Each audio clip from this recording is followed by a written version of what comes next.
Hello students, अभी 9 special integral फॉर्मूले का थर्ड कैटेगरी हम लोग डिस्कस कर रहे हैं इनडिफिनिट इंटीग्रेशन में, और उसी का एप्लीकेशन देख रहे हैं हम लोग। उसका क्या देख रहे हैं हम लोग? एप्लीकेशन देख रहे हैं कि उसका यूज कैसे करेंगे हम। ओके, तो अभी फर्स्ट इंटीग्रल को हम इवैल्यूएट करेंगे 9 स्पेशल इंटीग्रल फॉर्मूला में जो थर्ड कैटेगरी है उसका यूज करके। तो अभी फर्स्ट इंटीग्रल को हम यहां डिस्कस कर रहे हैं। We have to find the integral of under root 3 minus 2x minus में 2x स्क्वायर dx। यहां देखेंगे ना तो x स्क्वायर का कोफिशिएंट किस पे कंसीडर कर रहे हैं हम?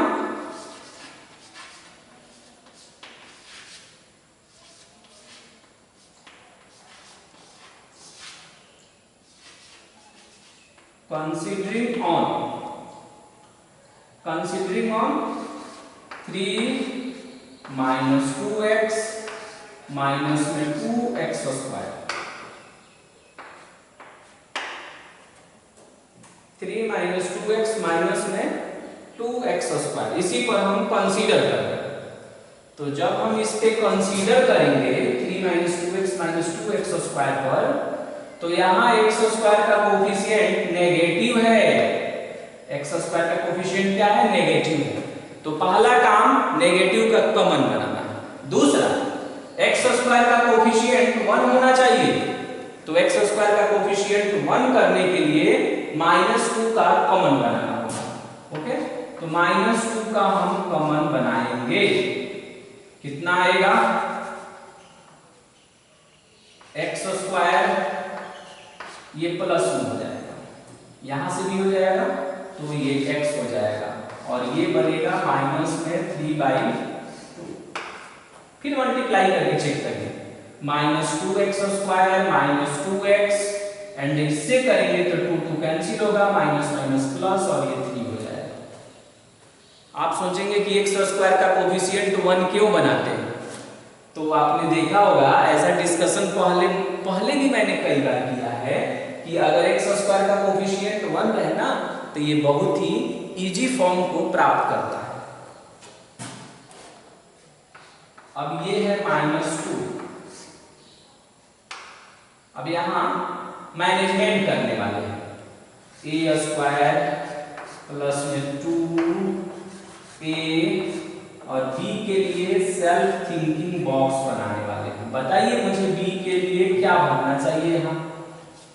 तो b के लिए क्या भरेंगे? 1/2, फिर प्लस 1/2 का whole square, a square plus में 2ab और प्लस में b स्क्वायर। फिर यहां से सेम चीज जो है हम माइनस में लिख देंगे, और यहां हो जाएगा माइनस में 3/2। पहले से है ये माइनस में 3/2। ये सेटिंग से आप ऑलरेडी परिचित हैं, क्या करते हैं यहाँ पर। फिर भी एक बार और हम उसे रिकैप्चर करें कि a स्क्वायर प्लस में 2a, और ये b के लिए एक बॉक्स बनाते हैं। उसी में सोचना है आपको कि उस बॉक्स में क्या भरें ताकि सिंप्लीफाई होकर x आ जाए। तो आप कहेंगे 1/2, तो 1/2 b का रोल प्ले करेगा। तो a स्क्वायर प्लस में 2ab, b का रोल कौन प्ले किया? 1/2, इसीलिए वहां b स्क्वायर लिखा। इसको रिमूव करने के लिए सेम चीज माइनस में लिखा, और माइनस में 3/2 पहले से। ओके, अब ये आइडेंटिटी ये इंटीग्रल, इससे अभी और ट्रांसफॉर्म करेंगे तो ये क्या होगा आफ्टर सिंप्लीफिकेशन, ये देखते हैं। तो ये बनेगा x प्लस 1/2 का होल स्क्वायर, यानी a प्लस b का होल स्क्वायर, और ये हो जाएगा माइनस में 1/4 ये होगा माइनस में 3/2। ओके, ये हो गया -2, ये x प्लस 1/2 का होल स्क्वायर। ये सिंप्लीफाई करें, 4 और 2 का एलसीएम कितना हो जाएगा? 4 हो जाएगा। तो 1 और ये हो जाएगा 2 3 या 6 और 1 7, यानी 7/4 हो जाएगा। कितना होगा? 7/4 हो गया।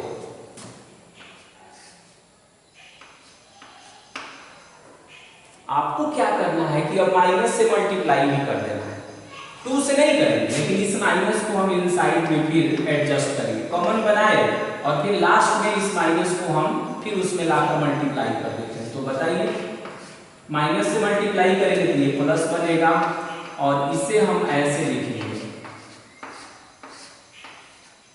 माइनस, और फिर इसमें करेंगे तो x प्लस 1/2 का होल स्क्वायर बनाएगा, कुछ ऐसा बनेगा। ओके, कुछ इस तरह का सिचुएशन इसमें क्रिएट होगा। √7/2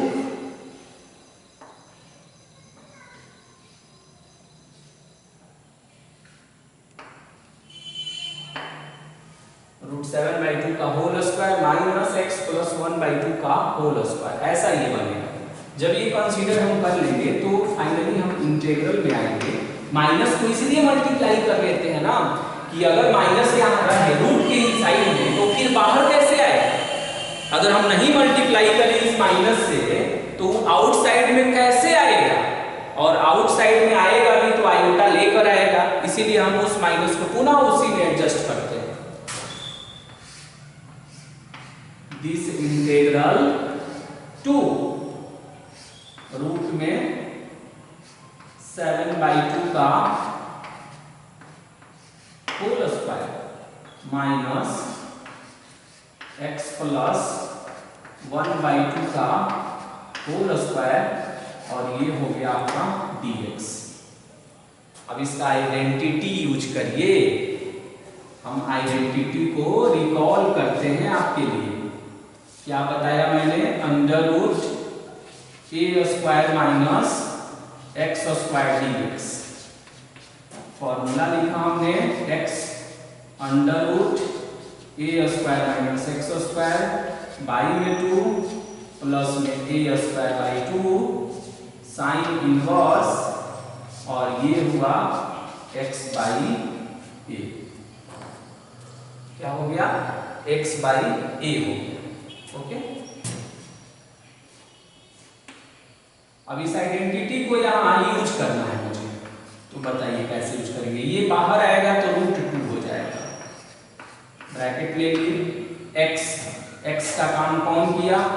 x plus 1/2 √a² minus x², यानी रूट में 7/2 का स्क्वायर माइनस x प्लस 1/2 का स्क्वायर, फिर हो जाएगा प्लस a²/2। तो a का वैल्यू देखिए यहाँ पर कितना है, a का वैल्यू है √7/2, तो ये हो जाएगा √7/2, यानी ये हो गया a² और बाई में हो गया 2, यानी a²/2 और यहाँ साइन इनवर्स x/a, यानी x प्लस 1/2 और बाई a का काम इसमें देखिए कौन कर रहा है? तो रूट में 7/2 कर रहा है। यहाँ x का कोफिशिएंट कुछ है भी नहीं, तो फिर मुझे डिवाइड करने की आवश्यकता नहीं है। इसे सिंप्लीफाई करते हैं तो ये √2 होगा। अगर इसे हम एलसीएम ले लें, इसे एलसीएम लेकर सिंप्लीफाई भी करते हैं या वैसे भी छोड़ सकते हैं। बहुत सारे राइटर देखेंगे इसे सिंप्लीफाई कर देते हैं, कहीं कहीं इसे छोड़ भी दिया जाता है। ओके, तो इसे अगर सिंप्लीफाई करें तो ये बनेगा 2x प्लस 1 और बाई में 2 आएगा। अंडर रूट, इसको सिंप्लीफाई करेंगे। अब ये देखिए, इसको देखेंगे तो मालूम चलेगा कि ये पार्ट है, ये पार्ट है, 2 का कॉमन होकर ये पार्ट है, तो 2 का कॉमन होकर, तो देखिए यहाँ माइनस है, यहाँ क्या है माइनस है, 2 का कॉमन हुआ है और यही रिजल्ट यहाँ पर गया है। बस यहाँ माइनस जो है इसमें देखेंगे ये वाला जो, फिर से एक बार इसे हम करते हैं। देखिए ये जो रिजल्ट है इसको आपने पहले सिंप्लीफाई किया है, आप कहेंगे कहाँ सिंप्लीफाई है, तो आप देखिए इसको देखिए, अंडरलाइन कर रहे हैं हम, ये रिजल्ट और ये रिजल्ट दोनों एक जैसा है, क्या ये दोनों एक जैसा है, और यही सिंप्लीफाई होने के बाद ऐसा सिचुएशन बनाएगा, ऐसा ऐसा, तो डायरेक्ट हम उसके जगह पर उसे कॉपी करके लिख देते हैं, और उसमें भी वो माइनस इनसाइड जाएगा, तो माइनस इनसाइड जाएगा ना, तो ऐसे होगा ये, माइनस में एक्स स्क्वायर, माइनस में एक्स, माइनस में 3/2, ऐसे है। इसे आप सिंप्लीफाई कर भी सकते हैं, नहीं भी कर सकते हैं। ये देखेंगे कि ये आएगा रूट में 7 का स्क्वायर है, तो 7 हो जाएगा, 2 का स्क्वायर 4 और एक 2 अटैच होकर 8 हो जाएगा, और ये साइन इनवर्स एलसीएम ले लीजिए, तो 2x + 1 और अपॉन में आएगा √7, हो गया। अब इसे चाहें तो फिर एलसीएम ले सकते हैं, आप देखेंगे ना कि इसका भी एलसीएम ले लेता है इसका, तो इसका जब एलसीएम ले लेंगे तो देखेंगे कि जस्ट लाइक ये क्वेश्चन की तरह टर्म हो जाएगा, ये दोनों माइनस में है और ये प्लस में है। ओके, आप सिंप्लीफाई करके देख लीजिएगा इतना आ रहा है कि नहीं, निश्चित रूप से इतना ही आएगा। फिर जब इसका एलसीएम लेंगे तो देखेंगे कि इसी से ये मैच कर रहा है, तो आप बताइए एक स्टेप और हम लिखना चाहेंगे इसको कि यहाँ तक भी आप पहुँच सकते हैं, √2 है, तो √2 से मल्टीप्लाई भी कर सकते हैं या बाहर √2 से मल्टीप्लाई भी कर देते हैं, तो ये होगा 2x + 1 और /√2। इसका एलसीएम लीजिए, तो एलसीएम लेंगे तो ये बनेगा कितना, 3 - 2x माइनस में 2x स्क्वायर और बाई में √2 होगा, प्लस में √2 इंटू में 7/8 और साइन इनवर्स, और कितना है 2x + 1, 2x + 1 और अपॉन रूट में 7, रूट में 7 ऐसे। ओके, अब ये देखेंगे इस √2 से इस √2 को कैंसिल कर देंगे, यहाँ भी चाहें तो हम कैंसिल कर सकते हैं, ये बन जाएगा 2√2, या वैसे भी छोड़ सकते हैं, और प्लस BC, यही आपका फाइनल आंसर होगा। कई सारे राइटर देखेंगे कि यहीं पर लाकर स्टॉप कर देते हैं, बस यहाँ पर लाए और उसे छोड़ दिए, बहुत हुआ तो ये कर सकते हैं, यहाँ भी लाकर छोड़ सकते हैं, यहाँ तक भी आ सकते हैं और यहाँ तक भी आ सकते हैं। ओके, तीनों ही फॉर्म जो लिखेंगे वो करेक्ट है। अब हम 2 नंबर इंटीग्रल की प्लानिंग बनाएंगे। 2 नंबर इंटीग्रल को हमने, ये ऐसे है, x + 3 है और अंडर उतना ही है जितना पहले था, 3 - 2x और माइनस में है 2x स्क्वायर, 3 - 2x और माइनस में कितना है 2x स्क्वायर। तो ये जो लिखा हुआ है 3 - 2x माइनस में 2x स्क्वायर, ये जो और dx लिखा हुआ है, तो ये इस फॉर्म से ये मैच करता है। ऐसा एक इंटीग्रल फॉर्म पढ़ना है हमको कि px + q मीन्स की लीनियर है और रूट में क्वाड्रेटिक है। क्या है, क्वाड्रेटिक है, बाहर में लीनियर और रूट में क्वाड्रेटिक। तो क्वाड्रेटिक में है ax² प्लस में bx प्लस में c और dx है, ऐसे है, इसी तरह का ये फॉर्म है। तो इसमें क्या करते हैं, जब भी ऐसा आएगा सिचुएशन, तो जो आउटसाइड में रहेगा x + 3 को उसको लेट करिएगा, लेट x प्लस 3 कैसा दिखना चाहिए, तो a आई इंटू में DC ऑफ और रूट के जो इनसाइड में है 3 माइनस 2x माइनस में 2x स्क्वायर और प्लस में b। ऐसा हम चाहते हैं बन जाए x प्लस 3। तो आप सोचिए कि x प्लस 3 हो गया a और इसका DC निकालिए, तो ये होगा -2 और माइनस में होगा 4x और प्लस में हो गया b, माइनस में 2a माइनस में 4ax प्लस में b और ये हुआ x प्लस 3। ओके,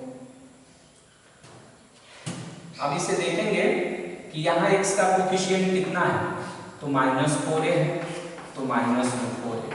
यहाँ x का कोफिशिएंट 1 है तो a का वैल्यू कितना होगा, माइनस में 1/4। यहाँ देखिए कांस्टेंट टर्म कितना है, -2a और प्लस में b, -2a प्लस में b और यहाँ कांस्टेंट टर्म कितना है, 3 है। ओके, अब मुझे b का वैल्यू निकालना है, तो 3 और प्लस 2a, तो 2 और a का वैल्यू हो गया माइनस में 1/4, तो ये 2 टाइम्स में कैंसिल हो जाएगा, तो ये हो जाएगा 3 2 जा 6 माइनस में 1 यानी 5/2 हो जाएगा। ओके, तो a और b हमने क्या किया, कैलकुलेट कर लिया। a और b कैलकुलेट होने से मुझे क्या बेनिफिट हुआ, तो हम x प्लस 3 को ऐसे लिख पाएंगे। देखिए कितना था a का वैल्यू कितना है, माइनस में 1/4 और कितना है -2 माइनस में 4x प्लस में b और b का वैल्यू आया है 5/2 आया है। ओके, अब एक बार इसे आप सिंपलीफाई करके भी देख सकते हैं कि इसको सिंपलीफाई करेंगे तो x प्लस 3 आएगा कि नहीं।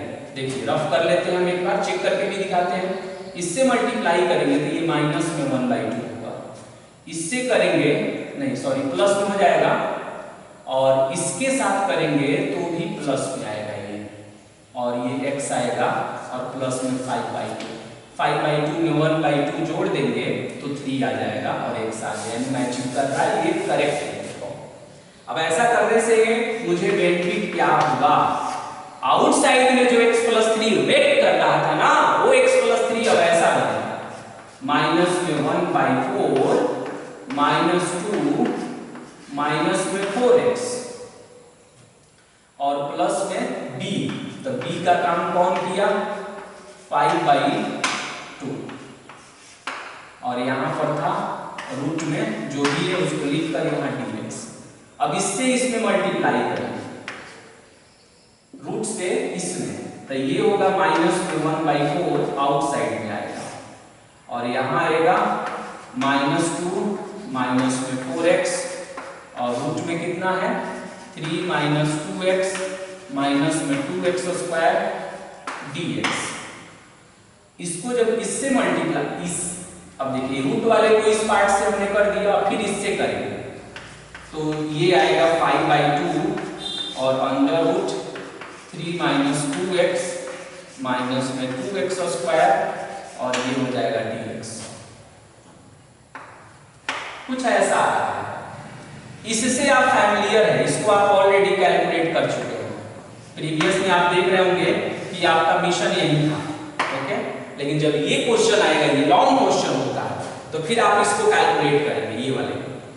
ओके, और ये कैसे कैलकुलेट होगा, तो इसमें सब्स्टिट्यूशन मेथड यूज करिएगा। दो पार्ट है, एक ये पार्ट है, इसको हम I1 कह रहे हैं, ये I2 कह रहे हैं। I1 को हम कैलकुलेट करके दिखाते हैं आपको कैसे I1 कैलकुलेट होगा। I1 में क्या है, माइनस में 2x माइनस में 4 अंडर रूट 3 माइनस 2x और माइनस में 2x स्क्वायर dx। तो हमने लेट किया 3 माइनस में 2x माइनस में 2x स्क्वायर को हम z मानेंगे क्या मानेंगे जेड। अब इसका डीसी निकालिए तो ये होगा माइनस में 2, ये होगा माइनस में 4x। वो ऐसा सेटिंग ही रहता है कि ऐसा सिचुएशन आएगा इसमें, -2 और माइनस में 4x था ना ऐसे, और यहाँ dx आएगा और ये हो जाएगा dz। इसका मतलब ये होगा कि ये पार्ट और ये पार्ट दोनों मिलकर क्या बना देगा, dz बना देगा। तो देखिए ये हो जाएगा रूट में z और ये हो गया dz। तो इसको इंटीग्रेट करिए, z का पावर 3/2 और अपॉन में 3/2 और प्लस में से पावर में ऐड कर दिए, उससे डिवाइड कर दिए। ये I1 कैलकुलेट हो गया, I2 हम लोगों ने ऑलरेडी कैलकुलेट कर दिया, तो वहां से 3 से डायरेक्ट लिख देंगे। बट एग्जाम में जो क्वेश्चन आएगा तो ये कैलकुलेट नहीं रहेगा, इसे भी आपको I2 मानकर कैलकुलेट करना होगा और तब दोनों को लाकर यहाँ अटैच करना होगा। तब जो है जब ये दोनों अटैचमेंट यहाँ हो जाएगी तब ये फाइनल आंसर देगा आपका। ओके, तो थोड़ा लग रहा होगा कि ये लेंथी फॉर्म में है इसका, ये इस तरह के क्वेश्चंस ऑब्जेक्टिव में भी आते हैं, यानी इसका कॉम्पिटिटिव व्यू भी है, यानी इसी सेम क्वेश्चन को हम विदिन 30 सेकंड भी रेस्पॉन्डिंग कर सकते हैं। वो हम आपको नेक्स्ट लेक्चर वीडियो में देखेंगे कि इसे हम फास्ट कैसे रेस्पॉन्डिंग करेंगे। बट जब एकेडमिक में ये लॉन्ग क्वेश्चन में पूछी जाती है तब आप वहां ट्रिक से उसे बनाकर और उस मार्क्स को गेन नहीं कर सकते, इसलिए मैनुअली मुझे ये करना पड़ेगा। ओके, तो क्या देखा हमने, फर्स्ट वाले इंटीग्रल को कैसे इवैल्यूएट करते हैं। ऐसा संजोग रहा, एक्चुअली मैंने जानबूझकर इसका सेटिंग यहाँ किया था ताकि फिर मुझे कैलकुलेशन नहीं करना पड़े, बट वहां हमेशा ऐसा नहीं रहेगा कि इसको सॉल्व करिए या तब इसको सॉल्व करिए और ये दोनों मैचिंग रहेगा, ऐसा नहीं होता हमेशा, वहां हमेशा वैरी करते रहेगा। तो आप अपने दिमाग में ये सेटअप बना लीजिए कि हमेशा आपको यहाँ तक आना है और आने के बाद से यहाँ से इंटीग्रल को दो भाग में तोड़ना है, एक को सब्स्टिट्यूशन से और दूसरे को जैसे फर्स्ट में हमने किया था। दूसरी बात यहाँ एक और देख रहे होंगे कि ये मल्टीप्लाई कैसे कर लेते हैं। यहाँ पर इसको एक बार और हम आपको बता दें कि कैसे मल्टीप्लाई हुआ है। तो देखिए ये जो आप देखते हैं ना, यहाँ से लेकर यहाँ तक ये एक पार्ट है और ये जो देख रहे हैं ये सेकंड पार्ट है। तो इससे एक बार पहले वाले में मल्टीप्लाई हुआ, इसी से एक बार दूसरे वाले में मल्टीप्लाई हुआ, एक बार इससे पहले वाले में मल्टीप्लाई हुआ और इसी से एक बार दूसरे वाले में मल्टीप्लाई हुआ, और तब ऐसा बना, तब हमने दो पार्ट में उसे स्प्लिट किया I1 और I2 वाले फॉर्म में, और तब हमने उसे इवैल्यूएट किया। ये दोनों को इवैल्यूएट करके और यहाँ लाकर पुट करना होगा, तब जाकर आपका कैपिटल I जो है इवैल्यूएट होता है। ओके, तो नेक्स्ट में हम लोग और भी इसका वैरायटी देखेंगे।